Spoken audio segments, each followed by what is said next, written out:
O Espírito Santo vai ser falando conosco. Que caia fogo do céu, consome tudo que é trevas nesse lugar. O Espírito Santo fala com cada jovem, cada adolescente, cada irmão, cada irmã, cada um ser tratado, resgatado por ti nessa noite. Que você tenha a liberdade de falar conosco, vai ser abrir o coração. Em nome de Jesus. Aleluia. Glória a Deus. Glória a Deus. Amém, meus irmãos? Amém. Quero saudar todos na doce paz do Senhor. Amém? Amém. Irmãos, quando você está em nome de Jesus, já a gente só quero primeiramente agradecer a Deus por essa oportunidade, né, de estar aqui com os irmãos, né, Deus nos dá essa oportunidade, nós estamos felizes, estamos ali no Jardim São Paulo, né, cooperando com a liderança de jovens e ajudando também como segundo líder de missões, né. Eu quero agradecer a Deus pela confiança, né, do pastor também ter nos dado de estar aqui trazendo a palavra de Deus, e o governador Carlos, né, por estar convidando a gente também. E eu agradeço a Deus porque a misericórdia de Deus, ela tem nos abençoado de uma maneira maravilhosa. Irmãos, eu quero, em nome de Jesus, também agradecer a presença da minha esposa, Priscila, né, meu amor da minha vida, né.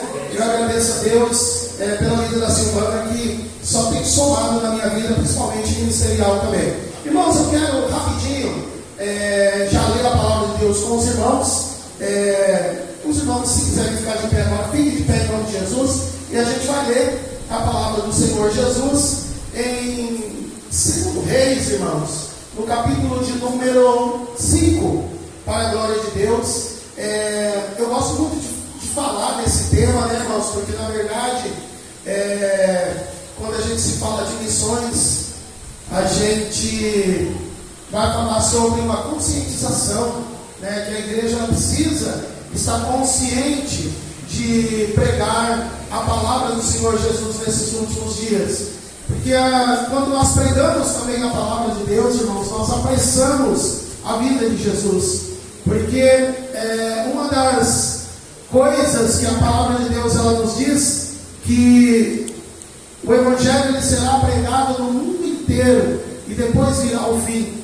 Então, quando nós nos conscientizamos que nós devemos pregar a palavra de Deus, nós estamos apressando a vinda de Jesus Cristo para buscar o seu povo, né? Então, é um tema maravilhoso. Eu acredito que a igreja do Senhor Jesus, ela precisa estar consciente, né, de estar pregando a palavra do Senhor.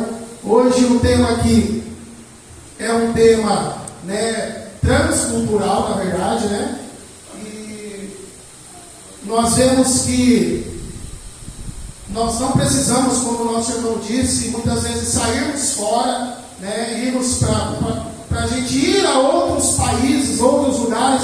Primeiramente, nós temos que fazer a missão urbana, que é evangelizar o nosso bairro, começar a evangelização. Muitas vezes nós não evangelizamos nem a nossa casa, muitas vezes, né, irmãos? Às vezes tem pessoas que têm famílias que são descrentes e ele não consegue nem evangelizar no âmago da sua família, né? Então nós temos que começar ali, começar na nossa casa, começar no nosso trabalho, começar na nossa rua, os nossos vizinhos, e nós temos feito isso, irmãos. Então é importante a gente ter essa consciência e vamos tentar ser breve, sucinto, tá bom? Para a gente não terminar depois do horário, tá bom? Então vamos lá, 2 Reis, capítulo de número 5, para a glória do Senhor Jesus. O versículo 1 em diante que diz: Naamã é curado da lepra. E Naamã, chefe do exército do rei da Síria, era um grande homem diante do seu senhor e de muito respeito, porque por ele o Senhor dera livramento aos sírios, e era um varão, homem valoroso, porém ele era leproso. E saíram tropas da Síria e da terra de Israel e levaram preso uma menina que ficou ao serviço da mulher de Naamã. E disse esta a sua senhora: tomara que o meu senhor estivesse diante do profeta que está em Samaria, ele o restauraria da sua lepra. Amém? Pode sentar, irmãos, em nome de Jesus. Eu quero trazer uma palavra aqui para os irmãos hoje com o tema A Missionária Anônima. Irmãos, além de falar dessa menina, eu quero pontuar rapidinho pelo menos 4 adjetivos de Naamã, para ser bem rápido, porque a palavra de Deus diz que ele era chefe do exército. O primeiro adjetivo de Naamã é que ele era comandante do exército do rei da Síria. Era ele que controlava as suas tropas. Na verdade, ele era Naamã, o braço direito do rei da Síria. Em segundo adjetivo é que, além de ele ser comandante do exército, ele era um grande homem. Isso quer dizer que ele tinha prestígio, ele tinha respeito. Quando ele passava pelas pessoas lá na Síria, ele era um homem reverenciado. O terceiro ponto, meus irmãos, é que além de ele ser comandante do exército, general do exército, ele ser um grande homem, ele era um varão valoroso. Isso quer dizer que o rei confiava nele. O rei sabia que tudo que ele colocasse na mão de Naamã resolveria, né? E em quarto lugar, para ser bem sucinto, este homem também era um herói de guerra, porque através da vida de Naamã, Deus ou o Senhor já tinha dado livramento para a Síria. Então, meus queridos irmãos, esses eram os 4 adjetivos daquele homem, né? Ele era um comandante do exército, ele era um grande homem, tinha prestígio quando ele passava pelo povo, ele era um varão valoroso e ele era um herói de guerra. A Bíblia, ela mostra tudo isso de Naamã, mas ela mostra uma coisa no capítulo 5 e no finalzinho do versículo 1. Ele tinha todos esses 4 adjetivos, porém a Bíblia diz, vírgula, ele era o quê? Leproso. Essa vírgula, meus irmãos, ela interrompe ou ela para uma narrativa de sucesso na vida daquele homem, né? Ele era todas essas 4 coisas, mas a Bíblia diz, vírgula, ele tinha sucesso, ele era um homem chefe do exército, varão valoroso, ele era reconhecido pela sociedade, né? Mas a Bíblia diz, vírgula, ele era leproso. Isso revela que a fragilidade de Naamã, a vírgula revela a fragilidade de Naamã diante daquela situação. Quando nós vemos essa vírgula, porém, ele era leproso, é onde o dinheiro, é onde o status e é onde a sua armadura não poderia salvar. Então Naamã tinha toda aquele status como um grande general, um homem de grande confiança do rei, mas aquele homem era leproso. Por baixo daquela armadura, por baixo de tudo aquilo, né? Porque o homem muitas vezes ele é visto no seu exterior. Por mais que as pessoas olhavam Naamã no seu exterior, por baixo daquela armadura, ele precisava de cura, ele precisava de salvação. Glória a Deus. E muitas vezes, irmãos, vou abrir um parênteses aqui, e muitas vezes a nossa vida também é da mesma forma. Por baixo do nosso exterior, nós estamos precisando de alguma coisa de Deus. Muitas vezes por baixo dessa nossa armadura, as pessoas nos veem, as pessoas nos contemplam, e muitas vezes vê o nosso sorriso, e muitas vezes vê que olha para nós e a gente fala, está tudo bem, está tudo maravilha, mas dentro de nós estamos precisando urgentemente de uma cura, estamos precisando também, como Naamã, urgentemente da mão de Deus. Glória a Deus. E aí, meus irmãos, o que é mais lindo, igreja, que vai acontecer? Que vai entrar em cena versículo de número 2, essa missionária anônima. Mas por que missionária anônima? A Bíblia diz, como nós lemos aqui, que essa garotinha, ela foi levada cativa de Israel para a Síria. E a Bíblia diz, irmãos, que quando ela chega lá naquele local, essa menina, com toda certeza, é uma menina cheia de sentimentos. Não é um robô, por exemplo. Por que, irmãos? Porque quando nós vemos a narrativa, a gente olha e parece que está tudo bem com aquela garota. Mas se nós formos olharmos de uma maneira implícita, ela era uma menina que, com toda certeza, sendo um instrumento de Deus, ela foi ali usada pelas mãos de Deus para que Deus tocasse na vida de Naamã. No entanto, meus irmãos, aquela garota, ela também tinha sentimento e sentia tudo aquilo que ela estava passando. Ou vocês acham que aquela menina sendo levada cativa, tirada da sua família, tirada dos seus pais, tirada da sua cultura? Nós falamos aqui de missões, né? Missões transculturais é você fazer missão em outros lugares, principalmente em outros países. Dá para fazer missões aqui no Brasil, transculturais? Dá para fazer. Dá para pregar para os ribeirinhos, dá para pregar para os indígenas, porque aí você tem que entender assim. Então, dentro do próprio Brasil, nós temos condições, né, de fazer esse tipo de missões. Mas a urgência da igreja, irmãos, o desafio da igreja é fazer missões no nosso bairro, pelo menos. É verdade. E aí vem a pergunta: nós temos feito, meus irmãos, a diferença no bairro em que nós estamos vivendo? Eu sou um pouco saudosista e eu lembro de quando eu era jovem, já faz um tempinho. Eu sempre, quando eu me converti, eu sempre tive um desejo de panfletagem. Eu sempre tive um desejo de fazer cultos ao ar livre. Eu sempre tive um desejo, né, de levar a palavra de Deus nas praças. Só que os anos vão passando e a palavra de Deus, isso se torna um desafio, porque a palavra de Deus diz que por se multiplicar a iniquidade, o amor de muitos esfriaria. A igreja, ela precisa se policiar.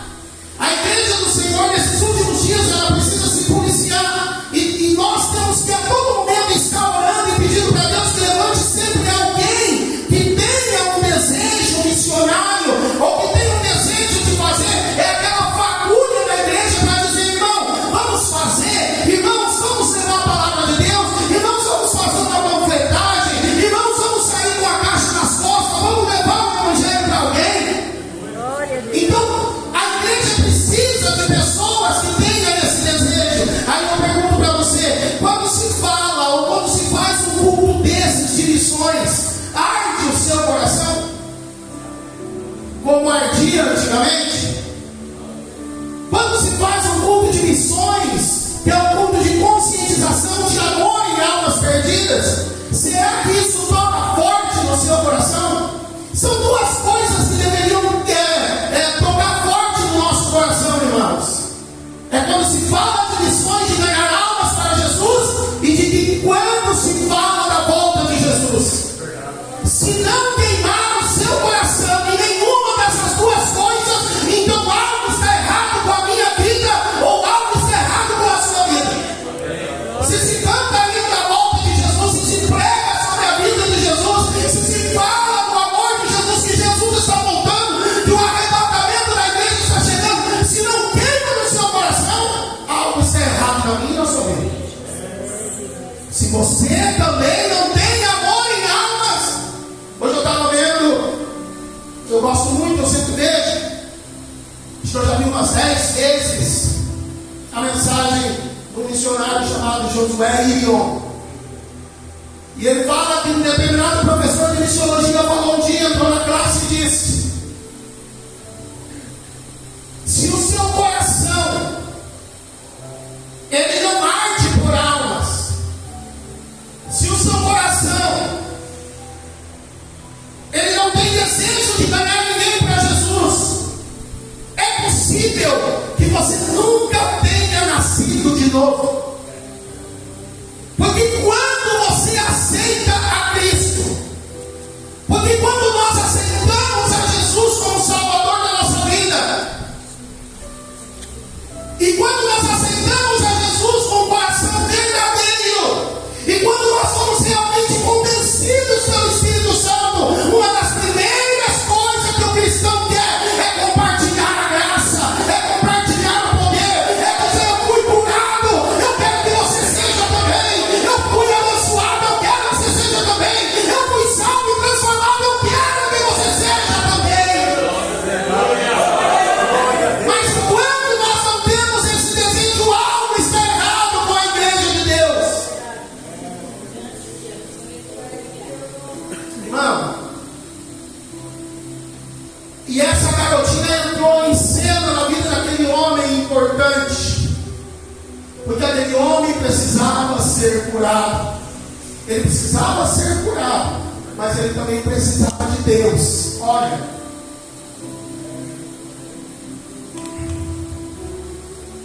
pelo menos 4 pontos do sentimento daquela garotinha. O primeiro, com certeza ela sentia a dor da perda e da solidão. Ela foi arrancada da sua família, ela foi arrancada da sua pátria, ela foi arrancada da sua cultura. Porque quando nós vemos que ela só fala para a sua senhora, a gente não mergulha no texto e não vê que com certeza aquela menina sofria também. Porque parece que nós pintamos um quadro que era tudo lindo para ela, mas com certeza ela sofria a dor da perda da família, da sua pátria e da sua cultura, que era totalmente diferente de Israel para si. Uma segunda coisa que nós vemos naquela garota é que nela não havia ressentimento de mágoa e nem de rancor. Ela tinha motivos por ter sido tirada da sua pátria e da sua família. Ela tinha motivos para ter rancor. Ela tinha motivos para ter mágoa. Ela tinha motivos para ter ressentimento. Mas o verdadeiro cristão, meus irmãos, ele não paga o mal com o mal. Ele paga o mal com o bem. E era isso uma das coisas que aquela menina tinha. Glória a Deus. E uma das coisas aqui que me toca mais no meu coração é essa aqui que eu coloquei.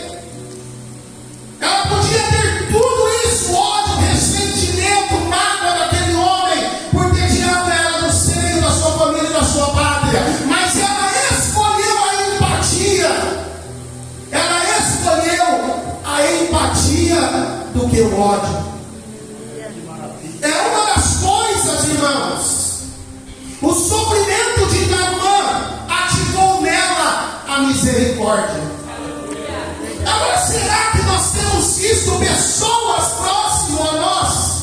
Porque aquela garota, ela viu que o seu Senhor sofria e estava sofrendo do lado dela. E aí eu te pergunto, porque hoje é uma noite de consciência para cristãos maduros, para cristãos que já receberam a palavra de Deus há bastante tempo. Eu te pergunto, você tem tido e eu temos tido empatia, temos sentido o sofrimento por pessoas que estão ao nosso lado, estão próximos do abismo, indo para o inferno. Qual é o seu sentimento? Qual é o meu sentimento? Qual é o nosso sentimento?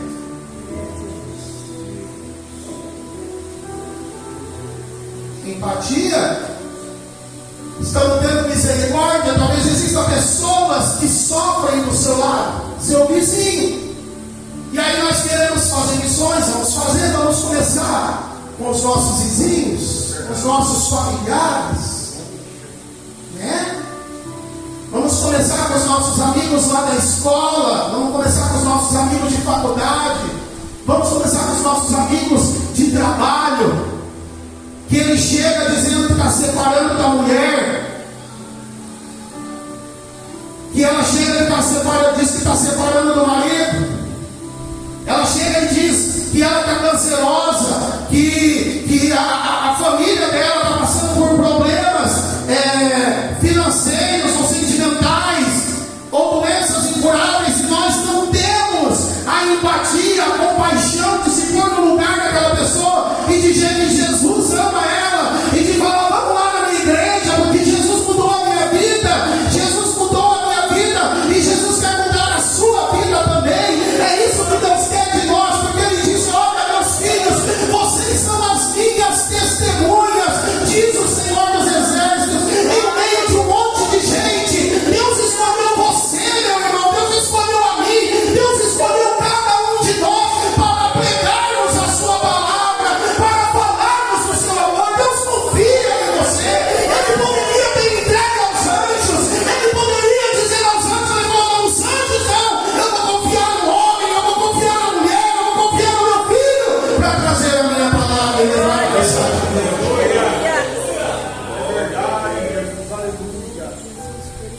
Ela escolheu a empatia, ela teve compaixão. Por isso que eu digo que aquela menina era uma missionária anônima em outro país, falando de Deus, do Deus do profeta Eliseu. Por isso tem que aprender em casa. É isso que o irmão falou aqui. Vamos aprender aqui para depois talvez falar lá fora. É isso. Porque a menina só falou daquilo que ela tinha propriedade de falar. Ela não disse: olha, eu Oxalá que o meu Senhor, né, ele vá lá até Israel e talvez Deus o cure. Aquela menina sabia que o Deus de Israel era poderoso, porque ela disse: se ele aparecer diante do Deus de Israel, ele vai sarar, porque o nosso Deus é o Deus que garante, o nosso Deus é o Deus que opera extraordinário. Deus garante, nós temos que falar, irmão. Não fica com medo de falar: vamos lá na minha igreja que Deus opera. Não fica com medo de dizer: vamos lá na minha igreja que Deus te cura, Deus te salva, Deus te salva, Deus te liberta. Não fica com medo de dizer. Fale, faça a sua parte, porque quem garante o milagre é Deus, quem garante a cura é Deus, quem garante a libertação é Deus, e quem garante a salvação é o Senhor.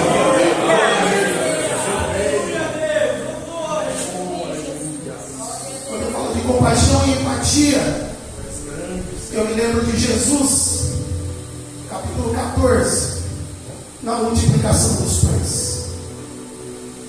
Quando Jesus vai orar e ele sai do barco, ele vê uma grande multidão.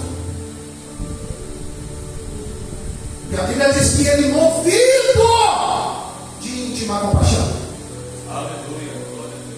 curou a todos e libertou a todos. Já estava ficando a tardezinha. E aí os discípulos chegaram para Jesus e disseram para ele: Senhor, desperte a multidão, é muita gente, desperte porque eles vão embora, né? Vão embora, vão descansar, vão comer, se alimentar, por muito tempo aqui. Jesus falou: não é mistério que eles vão, dá-lhes voz de comer, dá-lhes voz de comer. Irmãos, esse sentimento de dar alimento para alguém sou eu e é você. Use o seu dom que Deus te deu para fazer a obra. Use o talento que Deus te deu. Se Deus te deu de orar, ore pelos missionários. Se Deus te deu o dom de cantar, cante para que almas sejam para Jesus. Se Deus te deu o dom de pregar, pregue. Abra a sua boca, vamos falar, vamos incendiar este bairro, esta cidade para a glória do nome do Senhor Jesus.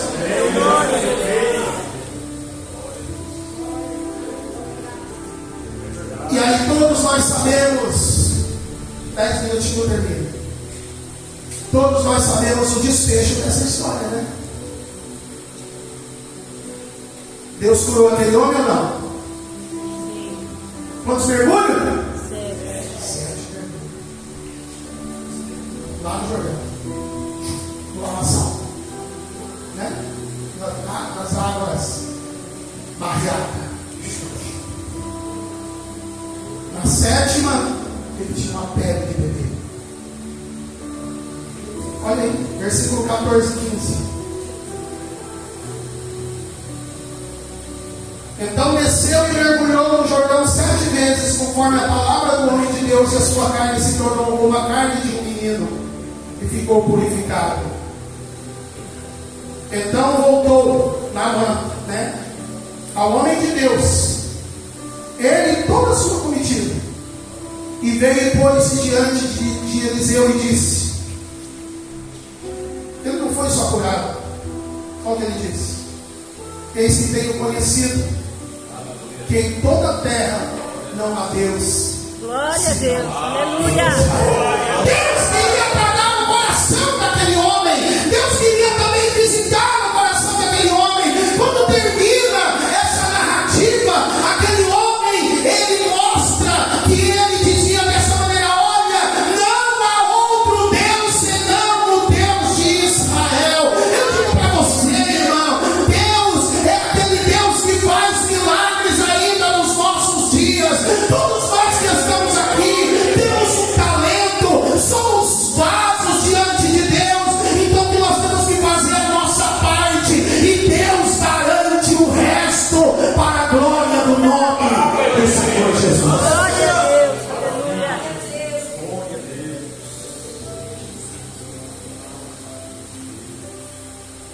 Deus escolheu a garotinha. Nem nome o texto fala que ela tinha. Talvez você diga assim: quem sou eu? Fui chamado agora, quem sou eu para fazer alguma coisa para Deus? Deus não precisa de holofotes para operar. Não precisa você ser um operador, um diácono, um presbítero, um pastor. Não precisa para Deus te usar. Não precisa você ser estar com algum status. Como aquela menina não tinha nem status, talvez Naamã passava por ela e nem percebia aquela garotinha. Mas Deus escolheu usar aquela menina. Aleluia. Na escolha de Davi foi a mesma coisa. Chamou todos os irmãos de Davi. Depois foi perguntado por Samuel: existe mais alguma? Tem um lá, está lá no campo. Mas esse aí não serve para nada não. Não traz ele, quando ele não chegar aqui, o mistério não acontece. Deus escolheu o pequenininho. E Deus tem um plano grande e extraordinário na sua vida. Aleluia. E você que fazia, e hoje você caiu no comodismo espiritual, a palavra de Deus vem dizendo para você: levanta-te e resplandece, e Cristo te esclarecerá. Não adianta a gente viver, não adianta a gente viver só de passado, irmão. O que passou, passou. Deus quer hoje fazer obra extraordinária na nossa vida. Em Salmo 92, se não me falha a memória, versículo 12: o justo florescerá. A Bíblia diz dessa forma: como a palmeira, como cedro no Líbano. Irmão, nós temos que florescer para fazer a obra de Deus. Você, irmão, que já tem algum tempo de caminhada, é hora de nós despertarmos do nosso sono para fazer a obra do Senhor. É um culto de missões, e missões é para isso, para que Deus nos chame para falar para nós que Ele precisa que nós façamos a sua obra. Glória a Deus.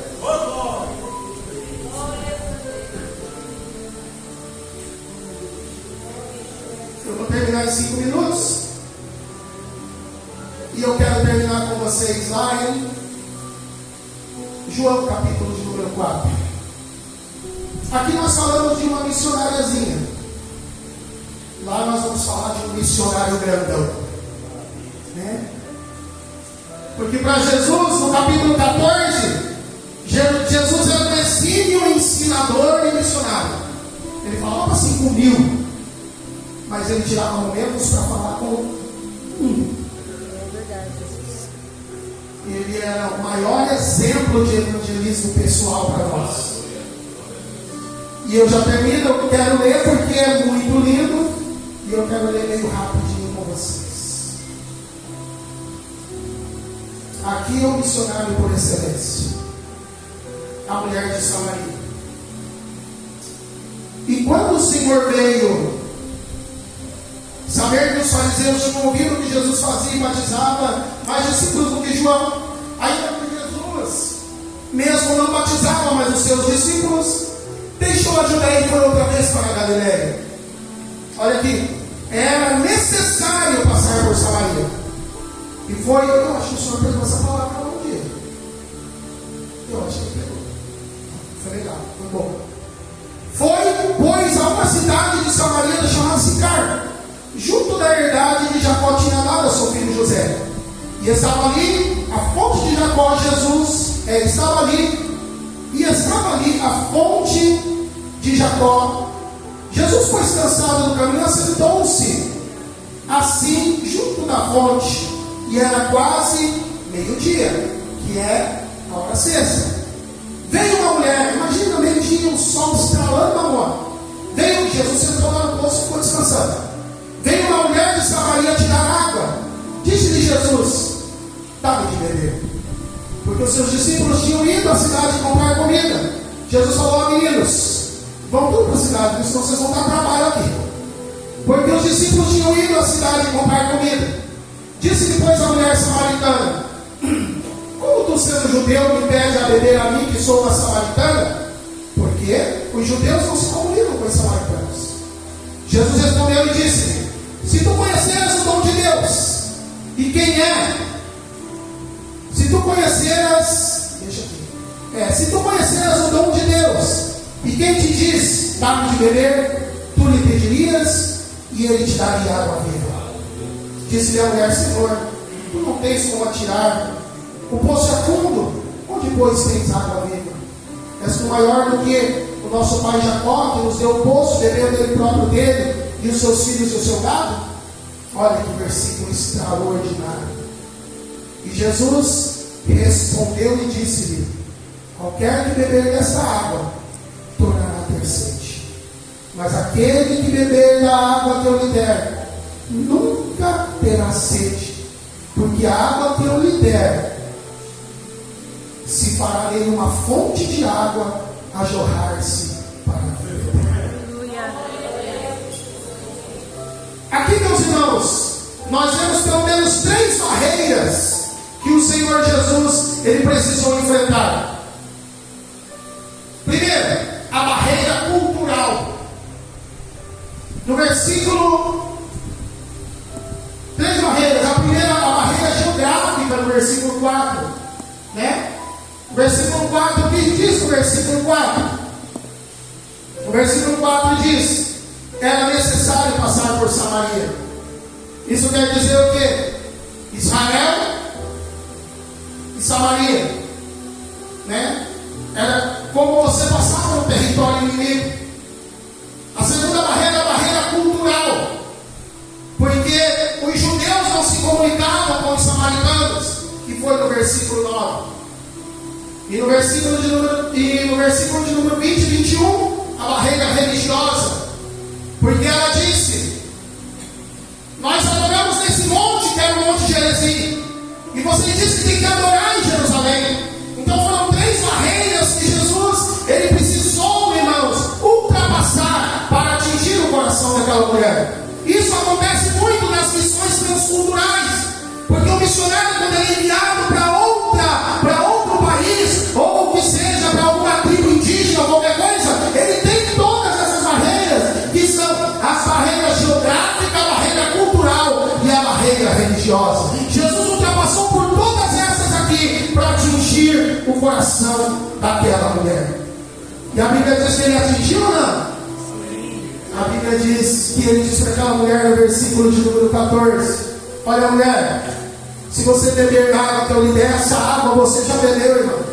Essa água eu já bebi. O dia que nós aceitamos a Cristo como Salvador, o dia que nós aceitamos o Messias, nós já tomamos essa água. E essa água, irmão, quando nós ouvimos dessa água, ela dá uma coisa tão grande dentro do nosso coração, que a Bíblia diz que o negócio é tão extraordinário que vai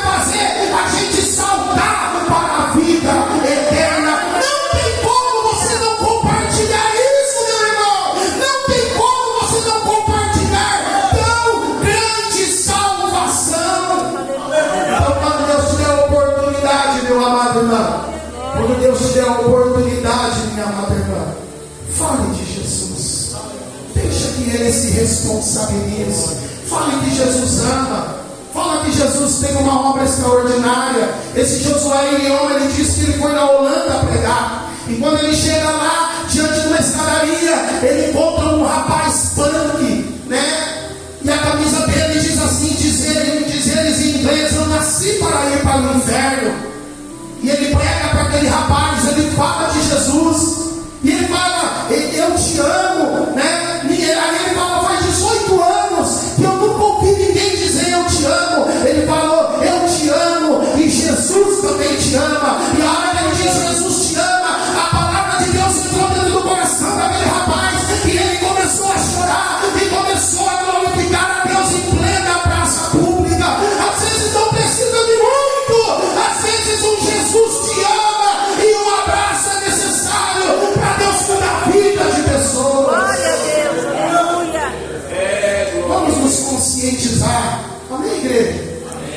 Jesus rompeu todas essas barreiras. E lá no finalzinho, ela sai correndo. E ela vai lá na cidade. Ela fala: olha, eu achei o Cristo. Coisa linda, irmãos. Eu achei o Cristo. E Jesus vai na cidade. E Jesus prega. E Jesus cura. A Bíblia diz que eles receberam Jesus. Jesus ficou por lá muitos dias, operando coisas grandes. E aquele povo diz, e chega para aquela mulher e diz: olha, mulher, agora não é mais pelo teu dito, mulher. Agora nós cremos, não é pelo teu dito, mas nós cremos porque agora nós vimos que realmente Ele é o Messias, o Filho de Deus. Vale a pena, irmão. Jesus salvou aquela mulher porque ele estava pensando que ele tinha que salvar muito mais pessoas lá na frente. Uma pessoa que você prega e fala de Jesus, aquela pessoa pode ganhar muito mais almas para o reino de Jesus. Eu vou parar, tá bom? Aí eu falei do pastor 25. Que Deus possa te abençoar. Amém, irmãos? Amém. Que Deus possa te dar graça. E me dar graça também, porque não é fácil, irmãos, a gente vencer essa frieza espiritual dos últimos dias. Não é fácil, irmãos, a gente vencer. Pra gente, eu estou lá em São Paulo.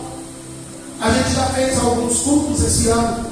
Fizemos o PIN, né? Depois nós temos alguns outros cultos, uns pouquinhos menores, algumas evangelizações. Mas o diabo vem, o diabo não quer que nós falemos, o diabo não quer que a gente avance, né? Mas quando tiver um culto aqui, irmão, ao ar livre, quando tiver uma evangelização, vai, irmão, vai junto, vai falar de Jesus, vai entregar um panfleto, vai colocar lá na caixinha do correio, deixa Deus te usar, abre o seu coração, reveja algumas coisas na sua vida. Por que é que eu não estou sentindo o desejo pelas almas? Por que é que eu não estou sentindo? Quando se fala da volta de Jesus, vamos rever esses conceitos. Jesus está voltando, irmãos. E quando nós pregamos a palavra, apressamos a sua vida. Que Deus possa te abençoar. Que Deus possa te dar graça. O que Deus mais quer é nos usar, irmãos. Porque a Bíblia diz lá em Atos dos Apóstolos que os discípulos pregavam, o povo falava de Jesus, Jesus cooperava com eles e aumentava na igreja o número daquelas pessoas que haviam de se salvar. Tá bom? Que Deus possa te abençoar. Posso orar, pastor? Vamos ficar de pé, meus irmãos, em nome de Jesus. Eu quero que você coloque a mão no seu coração, em nome de Jesus. Eu vou orar e já vou passar a palavra para o pastor. E você vai falar para Jesus agora: Senhor, até agora, Senhor, eu estou dessa forma, eu estou inerte, eu não tenho feito nada, né? Mas a partir de hoje, Deus, eu quero mudar a minha vida, eu quero trabalhar para o Senhor. Você que nunca teve essa experiência de falar de Jesus para alguém, a oportunidade, quando Deus te der, abra a sua boca, porque Deus vai se responsabilizar para fazer maravilhas. Você que tinha o seu dom, e esse dom hoje está enterrado, você vai falar para Jesus que a partir de hoje você quer ser uma pessoa melhor para a edificação da obra de Deus e a salvação de almas. Curva a sua cabeça e oremos. Pai querido, eu quero te agradecer, Senhor, pela sua palavra aqui, meu Deus, nesta noite. Eu agradeço ao Senhor, Pai, pela vida de cada pessoa, Senhor. Eu agradeço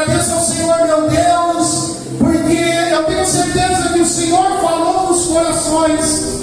Eu tenho certeza que a sua palavra, Senhor, ela vai ficar no coração de pessoas, porque é o teu Espírito Santo quem se responsabiliza. Senhor, que nós tenhamos a responsabilidade de pregar a sua palavra, de falar do seu amor. E nós sabemos que se nós assim não fizermos, Pai, o Senhor vai se responsabilizar para dar a vitória. Ó Deus, em nome de Jesus, usa cada um, que nós como pregadores e missionários, nós possamos orar pelos missionários, nós possamos, Senhor, contribuir para com eles, e que o Senhor possa fazer obras extraordinárias quando o Senhor envia. Entrega nas tuas mãos, Senhor, este culto, entrega o coração de cada pessoa, usa cada um deles, Pai, aqueles dons que estão enterrados, torna a usar essas pessoas nas suas mãos, que o teu Espírito Santo venha aquecer o coração deste homem, desta mulher, deste jovem e adolescente, para pregar a sua palavra e ser renovado pelo Senhor. Eu te agradeço, Senhor, eu te louvo, em nome de Jesus. Que Deus abençoe a todos, em nome de Jesus. Obrigado pela oportunidade. Graças a Deus. Deus, irmãos, nós queremos render graças por essa palavra maravilhosa que o presbítero Donizete nos trouxe, amém? Palavra de despertamento para os nossos corações. Ô meu Senhor, assim comigo. Grande é o Senhor e muito digno de louvor. Na onde? Na cidade do nosso Deus, seu santo monte. A alegria de toda a terra.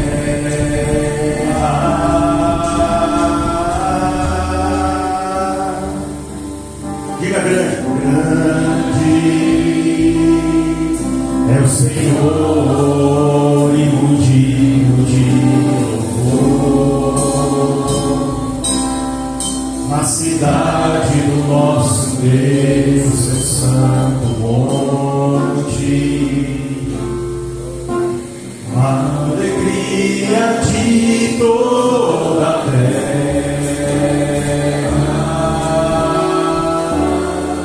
Diga assim: queremos o teu nome engrandecer e agradecer-te por tua obra em nossas vidas. Confiamos em seu infinito amor, pois só tu és o Deus eterno sobre toda a terra e céu. Que bênção, meus irmãos. Guardemos essa palavra maravilhosa em nossos corações. Vamos pregar o Evangelho, aproveitar as oportunidades que o Senhor Jesus nos dá, né? Hoje eu estava aqui, meus irmãos, no bazar, dei uma passadinha. Aí tinha um senhor aqui pegando umas roupas e eu percebi que ele não era evangélico. Eu perguntei o nome dele, ele falou: João, eu estou afastado da casa do Senhor Jesus. E eu convidei ele para vir. Não precisa de muito, como nosso irmão pregou, irmãos. O poder está na palavra do Senhor. Então, quando você diz, como ele disse aqui, Jesus te ama, Jesus conta com você, Jesus quer te salvar, o Senhor pode fazer uma obra maravilhosa nessa vida e restaurar. Aproveita as oportunidades. Amanhã temos EBD, a partir das 9 da manhã. Culto à noite também da EBD. Nosso pastor Marconi estará ministrando a palavra e vai ser uma bênção. Que você tenha um domingo de bênçãos. Que você tenha um domingo com a sua família, com muita alegria. Que aonde você colocar a planta dos vossos pés e colocar a palma de suas mãos, a bênção do Senhor te acompanhe. Que a graça do Senhor Jesus, o amor de Deus Pai, a comunhão e a consolação do Espírito Santo esteja com toda a igreja e todos nós dizemos: amém.